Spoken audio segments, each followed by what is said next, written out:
Dear Senators, throughout the past year, people have asked for my thoughts about my cousin Robert F. Kennedy Jr. and his presidential campaign.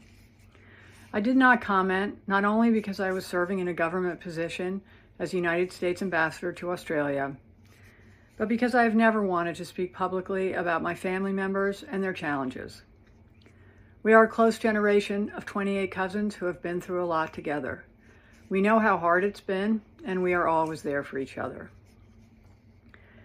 But now that Bobby has been nominated by President Trump to be Secretary of Health and Human Services, a position that would put him in charge of the health of the American people, I feel an obligation to speak out. Overseeing the FDA, the NIH, the CDC, and Centers for Medicare and Medicaid Services, agencies that are charged with protecting the most vulnerable among us, is an enormous responsibility and one that Bobby is unqualified to fill. He lacks any relevant government, financial, management, or medical experience. His views on vaccines are dangerous and willfully misinformed. These facts alone should be disqualifying. But he has personal qualities related to this job, which for me pose even greater concern. I've known Bobby my whole life. We grew up together. It's no surprise that he keeps birds of prey as pets, because Bobby himself is a predator. He's always been charismatic, able to attract others through the strength of his personality, his willingness to take risks and break the rules. I watch his younger brothers and cousins follow him down the path of drug addiction. His basement, his garage, his dorm room were always the center of the action, where drugs were available, and he enjoyed showing off how he put baby chickens and mice in a blender to feed to his hawks. It was often a perverse scene of despair and violence. That was a long time ago, and people can change. Through his own strength and the many second chances he was given by people who felt sorry for the boy who lost his father, Bobby was able to pull himself out of illness and disease.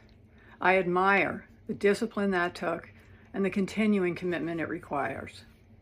But siblings and cousins who Bobby encouraged down the path of substance abuse suffered addiction, illness, and death, while Bobby has gone on to misrepresent, lie, and cheat his way through life.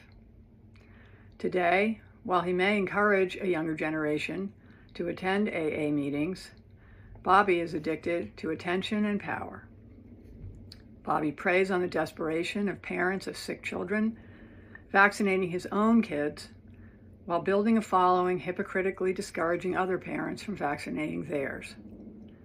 Even before he fills this job, his constant denigration of our healthcare system and the conspiratorial half-truths he's told about vaccines, including in connection with Samoa's deadly 2019 outbreak of measles, have cost lives.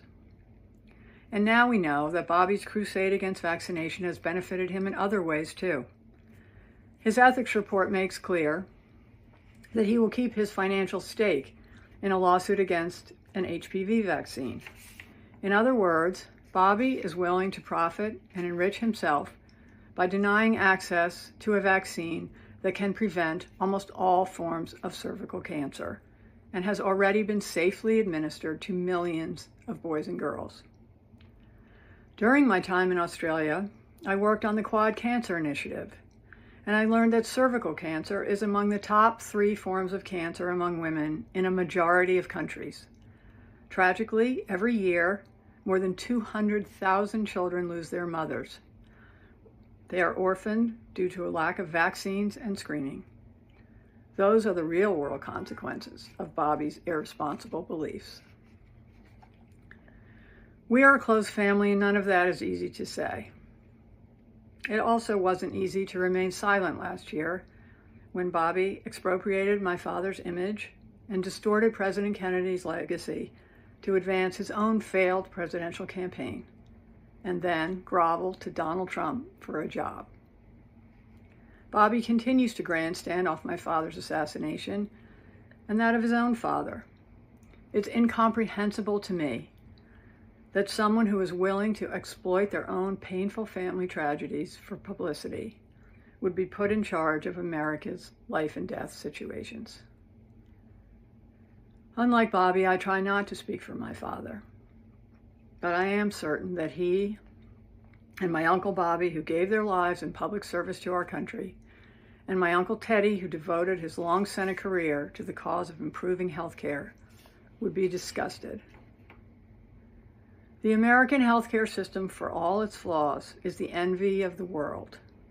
Its doctors and nurses, researchers, scientists, and caregivers are the most dedicated people I know. Every day they give their lives to heal and save others. They deserve a knowledgeable leader who is committed to evidence and excellence.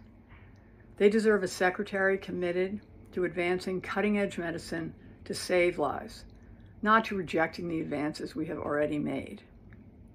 They deserve a stable, moral, and ethical person at the helm of this crucial agency. They deserve better than Bobby Kennedy, and so do the rest of us. I urge the Senate to reject his nomination. Sincerely, Carolyn Kennedy.